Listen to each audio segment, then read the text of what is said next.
एक गांव के किनारे एक बहुत ही खूबसूरत नदी बहती थी और उसी नदी के किनारे एक घर था जहां शीला नाम की एक लड़की रहती थी।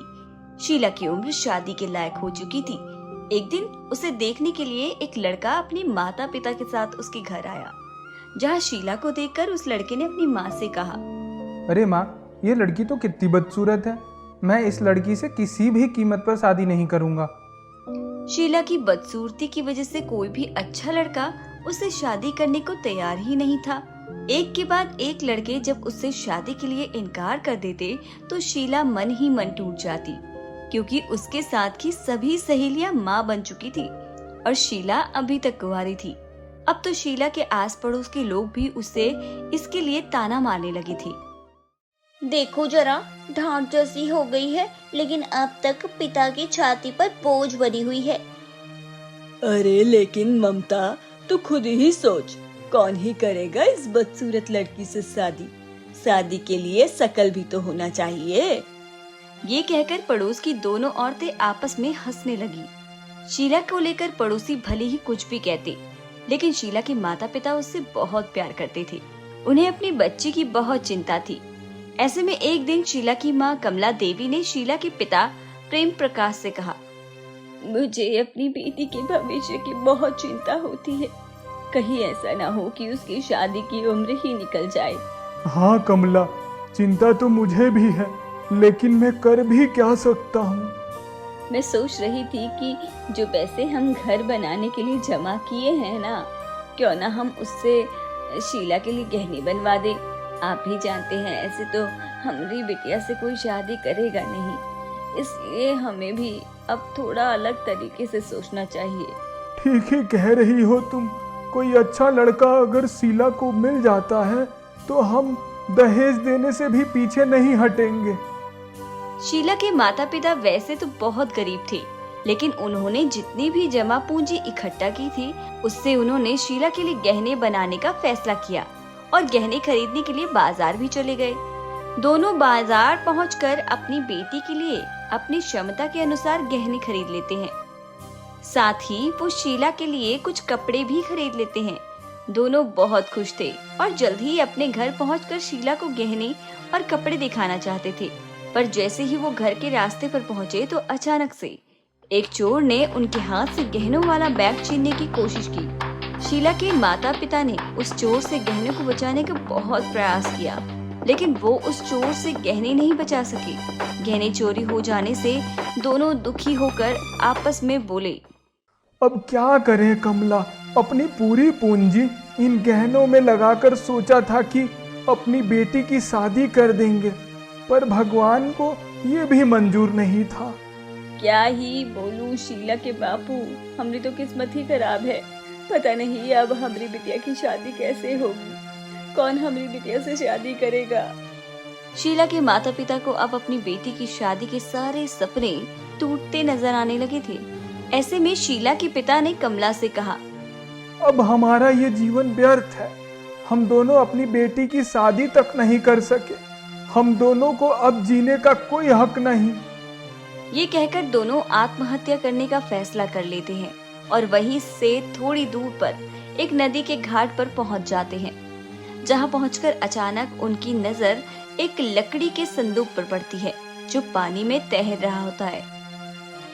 शीला के बापू, वो देखी, वह पानी में एक संदूक तैर रहा है। जरूर इसमें कुछ ऐसा होगा जिससे हमारी मदद हो सकती है। हाँ, हो सकता है। रुको, मैं एक लकड़ी की मदद से इसे निकालता हूँ। थोड़ी मेहनत के बाद दोनों ही लकड़ी की मदद से उस संदूक को नदी के किनारे ले आते हैं और जैसे ही वो उस संदूक को खोलकर देखते हैं तो उनकी आंखें फटी की फटी रह जाती हैं। अरे इतने सारे गहने! जरूर भगवान हमारी मदद करना चाहता है। वो भी चाहते हैं कि हमारी बिटिया की शादी हो जाए। हाँ कमला, जरूर।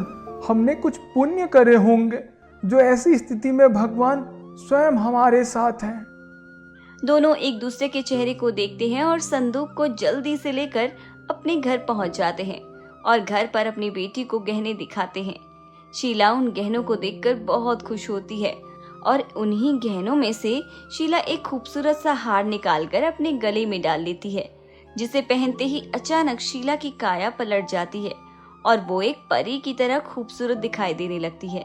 शीला जब खुद को देखने के लिए आईने के पास आई तो वो खुद को देखकर दंग रह गई। उसे समझ ही नहीं आ रहा था कि वो इतनी सुंदर कैसे हो गई। ये देखकर शीला खुशी से झूमती हुई अपने माता पिता के गले लग जाती है। जहाँ एक तरफ शीला और उसके माता पिता अब शीला की खूबसूरती से खुश थे, तो वहीं दूसरी तरफ उसी नदी में गहने खो जाने के चलते हलचल मची हुई थी। दरअसल उस लकड़ी के संदूक में जो गहने थे वो इस नदी की जलपरी के थे। गलती से वो गहने समुद्री सतह के ऊपर आ गए और उन्हीं गहनों में जलपरी का एक खानदानी हार भी था जिसमें जादुई शक्तियां विद्यमान थी। वो हार ही है जो मुझे सभी जीवों की रानी बनाने का दर्जा प्रदान करता है। ऐसे में मेरे लिए उस हार का खोना बहुत बड़ी हानि है। अगर वो हार किसी भी इंसानी शरीर के संपर्क में आया तो मुझे उसका स्थान पता चल सकता है। अभी जलपरी ने खुद से ये कहा ही था कि तभी उसकी इंद्रियों में हलचल होने लगी, मानो जैसे उसे किसी चीज का आभास होने लगा था। कुछ देर बाद जब जलपरी इन सब से बाहर आई तो वो गुस्से में बोली, मुझे यकीन था कि मेरा वो हार किसी इंसानी शरीर के हाथ में ही आया होगा और वही हुआ भी, लेकिन अब मैं उसे वापस कैसे हासिल करूंगी? मुझे भेष बदलकर बाहर जाना ही होगा। पानी से बाहर की दुनिया में जलपरी को अपनी जान का भी खतरा था। ऐसे में वो एक चूड़ी बेचने वाली का रूप बनाकर शीला के घर जा पहुंची। यहाँ शीला की खूबसूरती की वजह से उसके घर में रिश्तों की लाइन लगी हुई थी और जो कोई भी शीला को देख रहा था वो उसकी खूबसूरती पर मोहित हो रहा था। इस वक्त उसके जैसी खूबसूरत लड़की पूरे शहर में नहीं थी। शीला की शादी एक बहुत ही उच्च खानदान में योग्य लड़के के साथ तय हो गई थी और आज शीला की सगाई थी। दोनों एक दूसरे के हाथ में अंगूठी पहना ही रहे थे कि तभी उस बीच जलपरी उनके दरवाजे पर पहुंचकर आवाज लगाती है, चूड़ी ले लो, चूड़ी। शीला के घर में मेहमान आए थे, इसलिए चूड़ी वाली पर कोई ध्यान नहीं दे रहा था कि तभी जलपरी ने एक बार फिर से जोरदार आवाज लगाई, शगुन की चूड़ियां ले लो, शगुन की चूड़ियां। चूड़ी वाले की ये बात सुनकर शीला ने मन ही मन खुद से कहा, शादी के शुभ अवसर में शगुन की चूड़ियां, इसे खरीदना तो बहुत अच्छा रहेगा।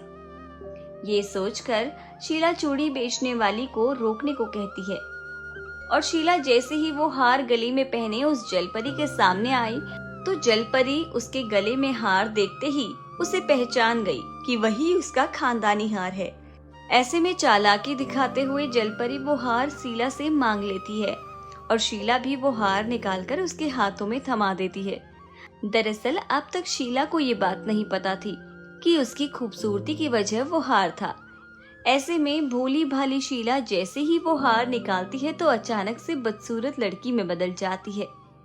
उसका कुरूप चेहरा देखकर जलपरी दुखी हो गई और जलपरी के आंसू शीला के हाथों में गिर गए। अरे ये लड़की तो बेहद ही बदसूरत हो गई है।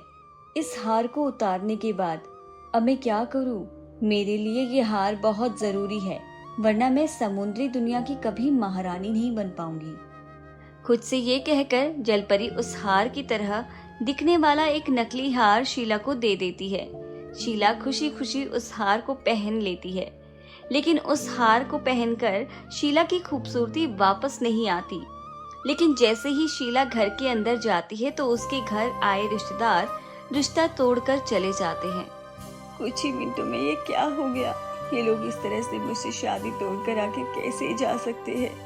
शीला को रिश्तेदारों की नाराजगी की वजह अभी तक समझ नहीं आई, लेकिन जैसे ही वो आईने के सामने दोबारा आई तो उसे समझ में आ जाता है कि उसका रिश्ता क्यों टूटा। जलपरी हार के साथ शीला की खूबसूरती भी लेकर जा चुकी थी। मैं फिर से बदसूरत हो गई। जब मुझे लगा था कि अब मेरे जीवन में खुशियां आने वाली हैं, तो भगवान ने अचानक से मेरी सारी खुशियां छीन ली। इधर अपने कमरे में भूखी प्यासी शीला बस खुद को कोसी ही जा रही थी, तो वहीं शादी टूटने का गम शीला के माता पिता को भी हो रहा था। अगले दिन शीला जब निराश होकर अपने कमरे से बाहर आती है तो उसके पिता ने उसे देखकर चौंकते हुए कहा, अरे शीला, तुम्हारा रंग रूप तो एक बार फिर से खिल उठा है। तुम तो एक बार फिर से किसी परी की तरह दिख रही हो। अपने पिता की ये बात सुनकर शीला एक बार फिर से आईना देखने के लिए भागती है और देखती है कि वो एक बार फिर से खूबसूरत परी की तरह दिखाई देने लगी थी। दरअसल ये सब हुआ था जलपरी की आंसुओं की वजह से, जो शीला के हाथों में गिर गए थे। अब शीला को खूबसूरत दिखने के लिए जलपरी के गहने की जरूरत नहीं थी, क्योंकि जलपरी जाते जाते शीला को अपनी खूबसूरती दे गई थी। धौलपुर गांव में राजू अपने परिवार के साथ रहता था। राजू पहले बहुत गरीब था, लेकिन एक दिन उसे एक जादुई तालाब मिला। उस तालाब में बहुत सारा सोना, चांदी, हीरे जवाहरात यूं ही पड़े रहते थे और सबसे खास थी इस तालाब की बेशकीमती मछली, जिसे बेचकर राजू अच्छा खासा पैसा कमाता था। एक दिन लतिका, ओ लतिका, मेरा खाना बांध दो। मैं सोच रहा हूँ कि आज तालाब से मछली लेकर सीधे बाजार ही जाऊंगा। क्यों जी, घर क्यों नहीं आएंगे आप? मैं देख रही हूँ आजकल आप काम का बहाना बनाकर घर से बाहर ही रहते हैं। कैसी बात कर रही हो तुम? मैं तो तुम्हें एक बेहतर जीवन देना चाहता हूँ, बस इसलिए इतनी मेहनत कर रहा हूँ। जो भी हो जी, लेकिन तुम्हारे पास आजकल मेरे लिए बिल्कुल वक्त नहीं है। अरे भाग्यवान, क्या चाहती हो? तालाब न जाकर तुम्हारे साथ बातें फोड़ूं? नहीं नहीं, ऐसा तो मैंने नहीं कहा। तो तुम ही बता दो, क्या कहना चाह रही हो? मैं तो ये कह रही हूँ कि क्या मैं भी तुम्हारे साथ तालाब चलूं? तुम कभी मुझे उस जादुई तालाब पर नहीं लेकर जाते। मुझे भी देखना है वो तालाब। नहीं, तुम वहां जाकर क्या करोगी? सुना है उस तालाब में खूब सारा सोना चांदी यूं ही पड़ा रहता है। मुझे बस उसे ही देखना है। लतिका, जो हमारा नहीं है उसे देखकर भी क्या ही करोगी तुम? अरे ऐसे कैसे हमारा नहीं है? इतना सोना चांदी पड़ा है वहाँ, और तुम वहाँ से सिर्फ वो मछलियाँ उठा कर ले आते हो। भाग्यवान, उस सोने चांदी की रखवाली स्वयं नाग देवता करते हैं। ऐसे में वो सोना चांदी हमारा कैसे हो सकता है? वो तो भगवान की कृपा है हम पर कि मैं उस तालाब से मछली पकड़कर ले आता हूँ, वरना किसी की हिम्मत तक नहीं है उस तालाब पर जाने की। मुझे कुछ नहीं पता, बस मुझे भी तुम्हारे साथ उस तालाब पर जाना है। क्यों बच्चों की तरह जिद कर रही हो? मना कर दिया ना मैंने एक बार। इतना कहकर गुस्से में राजू अपना खाना उठाता है और तालाब की ओर निकल पड़ता है। पता नहीं आज लतिका को क्या मन कर गया तालाब देखने का। अच्छा हुआ जो मैंने उसे मना कर दिया, अगर वो यहाँ आ जाती तो वो जादुई तालाब का रहस्य खुल जाता। खैर, आज तो मैंने उसे समझा दिया, लेकिन मुझे यकीन है वो ज्यादा दिन तक शांत नहीं बैठेगी, इसलिए मुझे कुछ करना पड़ेगा। ये कहकर राजू तालाब के पास पहुंच जाता है और इधर उधर देखने लगता है। आसपास किसी को न पाकर राजू पास में रखी नाव में बैठता है और तालाब के दूसरे छोर पर जाने लगता है। यहाँ एक छोटी सी गुफा थी। एक काम करता हूँ, जल्दी से पहले उसे खाना दे आता हूँ, बेचारी भूखी होगी। राजू एक बार फिर से तालाब की ओर नजर दौड़ाता है और गुफा में चला जाता है, जहाँ एक बेहद सुंदर सिंहासन पर एक परी जैसी लड़की बैठी हुई थी, जिसका आधा शरीर तो लड़की का था पर आधा शरीर मछली का। सुंदरी, कैसी हो तुम? मैं तो ठीक हूँ, लेकिन तुमने आ जाने में देर क्यों लगा दी? तुम तो जानती हो मेरी पत्नी भी है लतिका। आज वो मुझसे तालाब आने की जिद करने लगी, उससे बहस के कारण मुझे आने में देर हो गई। तुम उसे साथ तो नहीं लेके आए ना? नहीं नहीं, उसे मैं यहाँ कैसे ले आता? इतने दिन हो गए हैं, कब तक हम उससे ये सब छिपाते रहेंगे? तुम उसे हमारे बारे में सब कुछ बता क्यों नहीं देते? नहीं, मैं उसे अभी कुछ नहीं बता सकता, सही समय आने पर सब बता दूंगा। ठीक है, जैसा तुम्हारी मर्जी। हाँ, अच्छा, मैं तुम्हारे लिए खाना लाया था, खा लेना। और मैं सोच रहा हूँ कल मैं तालाब न आऊँ। क्यों? तालाब नहीं आओगे तो मछली कहाँ से बेचोगे?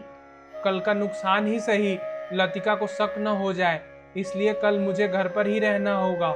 ठीक है, तुम एक काम करो, तालाब के कुछ पत्थर घर लेकर जाओ और उन पत्थरों को रात भर पानी में डाल देना। तुम्हारा काम हो जाएगा। काम हो जाएगा मतलब? अरे, तुम्हें तालाब आने की जरूरत नहीं पड़ेगी। ये पत्थर रात भर में मछली में बदल जाएंगी। क्या सच में? हाँ, और ये लो, लतिका को दे देना, वो खुश हो जाएगी। राजू सुंदरी से अंगूठी लेता है और गुफा से बाहर आकर तालाब से कुछ पत्थर उठाकर जेब भर लेता है और फिर तालाब से मछली पकड़कर बाजार की तरफ उसे बेचने के लिए निकल पड़ता है। मछली ले लो, मछली। अरे राजू, जब से तुमने मछली बेचना शुरू किया है हमारा तो धंधा ही चौपट हो गया है। तुम्हारी मछलियाँ इतनी बेशकीमती और इतनी ताजी होती हैं कि कोई हमारी मछलियाँ लेना पसंद ही नहीं करता। रमन भाई, इसमें मैं क्या कर सकता हूँ? कर तो हम भी कुछ नहीं सकते, लेकिन सोचो अगर ऐसा ही चलता रहा तो मुझे अपनी दुकान यहाँ से बंद करनी पड़ेगी। फिर मेरे बच्चों का क्या होगा? कैसे मैं अपने घर का खर्च चलाऊंगा? तुम मछलियाँ पकड़ने उस जादुई तालाब में क्यों नहीं जाते? नहीं नहीं भाई, मुझे मेरी जान बहुत प्यारी है। बहुत लोग पहले ही उस खतरनाक तालाब में जाकर अपनी जान गंवा चुके हैं। मैं तो वहाँ कभी नहीं जाऊंगा। पता नहीं तुम वहाँ जाकर मछली कैसे पकड़ कर ले आते हो। रमन की बात सुनकर राजू अपने जेब में हाथ डालता है और उसमें से कुछ पत्थर निकालकर रमन को दे देता है। ये लो, ये पत्थर घर जाकर रात भर पानी में रखना। क्यों भाई, इससे क्या होगा भला? जैसा कहता हूँ बस वैसा करो। और हाँ, इस बारे में किसी को पता नहीं चलना चाहिए। किसी को नहीं, मतलब किसी को भी नहीं। ठीक है भाई, जैसा तुम कहो। राजू अपनी मछलियाँ बेचता है और अपने घर की तरफ निकल पड़ता है। वही रमन भी घर जाकर उन पत्थरों को पानी में डाल देता है और उसे देर रात तक निहारने लगता है। ये क्या पत्थर दिया है राजू ने मुझे? मुझे लगा था पानी में पत्थर जादू दिखाएंगे, लेकिन ऐसा तो कुछ नहीं हो रहा इसमें। खैर छोड़ो, रात भर इन्हें पानी में ही रहने देता हूँ। क्या पता सुबह तक कुछ हो जाए। अगली सुबह अरे वाह, ये पत्थर मछलियाँ बन गई। सही कह रही थी सुंदरी, काम हो गया। राजू मछलियों को देखकर बड़बड़ा ही रहा होता है कि तभी लतिका वहाँ आ जाती है। सुंदरी? किस सुंदरी की बात कर रहे हैं आप? सुंदरी? कौन सुंदरी? लगता है तुमने कुछ गलत सुन लिया। नहीं, मुझे अच्छे से सुनाई दिया। तुमने कहा कि सही कह रही थी सुंदरी। अब बताओ मुझे, कौन है सुंदरी? अरे मैं तो इन मछलियों की तारीफ कर रहा था कि कितनी सुंदर मछलियाँ हैं। लगता है तुम्हारे कान बजने लगे हैं। अच्छा, क्या सच में मैंने कुछ गलत सुना? अच्छा ये सब छोड़ो, मैं तुम्हारे लिए देखो क्या लाया हूँ। क्या लाए हो? ये देखो, कितनी सुंदर लग रही है तुम्हारे हाथों में ये अंगूठी। अरे वाह, ये तो बहुत कीमती लग रही है। अब तो तुम खुश हो। और हाँ, आज मैं तालाब नहीं जा रहा, बस थोड़ी देर के लिए बाजार जा रहा हूँ। ये मछलियाँ बेचकर आता हूँ। इतना कहकर राजू सुबह सुबह बाजार की ओर मछलियाँ बेचने निकल पड़ता है। राजू बाजार पहुँचता है तो देखता है कि रमन वहाँ पहले से ही मछलियाँ बेच रहा था। क्या बात है रमन, आज तो तुम सुबह सुबह मछली बेचने बाजार आ गए। राजू भाई, आपने जो पत्थर दिए थे देखो वो क्या बन गए हैं। धीरे बोल रमन, किसी ने सुन लिया तो राज खुल जाएगा। अरे माफ करना भैया, मैं तो बहस यही कह रहा था कि आपकी वजह से आज मेरी बहुत अच्छी बिक्री हो गई, लेकिन कल क्या होगा मेरा? तुम एक काम क्यों नहीं करते? तुम मेरे काम में मेरा हाथ बटा दो, बदले में मैं तुम्हें अच्छी खासी रकम दे दूंगा। वैसे भी मेरा काम कोई संभालने वाला नहीं है। अगर तुम साथ मिलकर काम करोगे तो मैं तुम्हें ज्यादा मात्रा में तालाब से मछली लाकर दूंगा। तुम उन्हें बाजार में बेच दिया करना। अरे भाई, ये तो बहुत अच्छी तरकीब है, मुझे कोई दिक्कत नहीं है। तो ठीक है, कल से तुम मेरे घर से ही मछलियां उठाना और उसे बाजार में बेच आना, और फिर शाम को साथ बैठकर हिसाब भी कर लेंगे। ठीक है राजू भैया। इतना कहकर दोनों अपनी मछलियाँ बाजार में बेचने लगते हैं। थोड़ी देर बाद मछलियाँ बेचकर राजू घर आ जाता है। आ गए आप? क्या बात है, आज तो आप बिना कहे मुझे इतना वक्त दे रहे हैं। कमाल है, तुम ही तो कल कह रही थी कि मैं तुम्हें वक्त नहीं देता। अच्छा, मैं तो ये भी कह रही थी कि मुझे तालाब नहीं लेकर जाते। फिर वही फालतू की बातें कर रही हो तुम। अच्छा सुनो, तुम्हें एक बात बतानी है। वो रमन भाई है ना, बेचारे बहुत परेशान थे कि उनकी मछलियां कोई नहीं खरीदता। हाँ तो क्या, तुम तो जानती ही हो कि मेरा काम भी कितना बढ़ गया। तालाब से खूब सारी मछली लाकर उन्हें एक साथ बेचना बहुत मुश्किल हो जाता है कभी कभी। मैंने सोचा अगर वो मेरा हाथ बटा देंगे तो मैं उनका मेहनताना दे दूंगा। ये तो बहुत अच्छी बात है, लेकिन इसकी वजह से तो तुम्हें पूरे दिन तालाब पर ही रहना पड़ेगा। हाँ लेकिन मैं संभाल लूंगा। ठीक है, जैसा ठीक लगे तुम्हें। अगली सुबह राजू रोज की तरह तालाब पर मछलियां पकड़ने जा रहा था। तालाब पहुंचकर इधर-उधर देखता है और नाव लेता है और फिर नाव से गुफा की तरफ जाने लगता है। गुफा के बाहर आने के बाद वो खूब सारी मछलियां लेता है और घर आ जाता है और रमन उन मछलियों को बाजार में बेच आता है। इस तरह से काफी दिन बीत जाते हैं। राजू और रमन की जोड़ी अब बहुत अच्छे से काम करती है और इसीलिए अब राजू शहर में अपनी मछलियां बेचने का मन बनाता है, जिसके लिए एक दिन वो शहर को निकल जाता है। ये तो आज शहर चले गए, क्यों ना आज मैं अपने मन की शंका दूर कर ही लूं। आखिर ये मुझे तालाब पर क्यों नहीं जाने देते, आज तो मैं जानकर ही रहूंगी। इतना कहकर लतिका उस जादुई तालाब की ओर निकल पड़ती है और तालाब पहुंचकर देखती है तो उसे वो तालाब साधारण सा ही लगता है। अरे, लोग तो कहते हैं कि ये जादुई तालाब है, यहाँ खूब सारा सोना चांदी यूं ही पड़ा रहता है, लेकिन ये तालाब तो बड़ा ही साधारण सा लग रहा है। लतिका इतना कहती ही है कि तभी उसकी नजर वहाँ पड़ी नाव पर पड़ती है। ये नाव कैसी? चलो इस तालाब के थोड़े अंदर जाकर देखती हूँ, क्या पता वहाँ कुछ मिले। लतिका नाव में बैठ जाती है और नाव का चप्पू चलाने लगती है। वो तालाब के थोड़ा ही आगे गई थी कि तभी उसे वहां पर वो गुफा नजर आ जाती है, जिसे देखकर वो अपने चप्पू की दिशा गुफा की ओर कर देती है। अरे, सच्ची कहते थे लोग, कितना सोना है यहाँ पर, कितने सारे हीरे। बताओ भला, ये रोज यहाँ से मछली पकड़ने आते हैं, लेकिन कभी यहाँ से एक हीरा मेरे लिए लेकर नहीं आए। आज तो मैं ये सब अपने साथ लेकर जाऊंगी। इतना कहकर लतिका गुफा के पास नाव को लगा देती है। क्या करूं, पहले ये सोना उठाऊं या वो हीरे? एक काम करती हूँ, अंदर गुफा में चलती हूँ, शायद वहाँ कोई बड़ा खजाना होगा। ये कहकर लतिका गुफा में चली जाती है और गुफा में जाकर उसकी आंखें फटे की फटी रह जाती है। वो देखती है कि उसके पति की लाश वहाँ पड़ी हुई थी, जिसमें से काफी बदबू आ रही थी। ये कैसे हो सकता है? मेरे पति तो शहर गए हैं, फिर उनका ये शरीर, ये कैसे? ओह, आखिरकार तुम यहाँ आ ही गई। तुम जल परी हो? हाँ, मेरा नाम सुंदरी है। और तुम लतिका हो ना, राजू की पत्नी? हाँ, लेकिन तुम्हें कैसे पता? और यहाँ मेरे पति ऐसे कैसे पड़े हैं? वो तो शहर गए थे। ये शव तुम्हारे ही पति का है। कुछ वक्त पहले तुम्हारे पति ने वो गलती दोहराई जो यहाँ आने वाला हर व्यक्ति करता है। वो इस तालाब से सोना लेकर जाने की कोशिश कर रहा था, लेकिन इस तालाब की रक्षा करने वाले नाग ने उसे डस लिया। क्या? ऐसा कैसे हो सकता है? मेरे पति तो मेरे साथ मेरे घर पर ही रहते थे, आज ही वो शहर गए हैं। वो तुम्हारा पति नहीं है, वो मेरा भाई अर्जुन है। क्या? ऐसा नहीं हो सकता। तुम्हारे पति ने एक बार मेरी जान बचाई थी, ऐसे में मैं उसकी जान तो नहीं बचा सकी, लेकिन राजू की आखिरी इच्छा थी कि मैं तुम्हारा ध्यान रखूं। ऐसे में मुझे अपने भाई को तुम्हारे पति के भेष में वहाँ भेजना पड़ा। ये बात सुनकर लतिका जोर जोर से रोने लगती है। तो देखा दोस्तों, जिस सोने चांदी के लालच से थोड़ी देर पहले लतिका की आंखें चौंधिया गई थी, वो अब अपने पति का शोक मना रही थी। वो भी अब यही सोच रही थी कि काश उसके पति ने लालच ना किया होता। इसीलिए कहते भी हैं कि लालच बुरी बला है।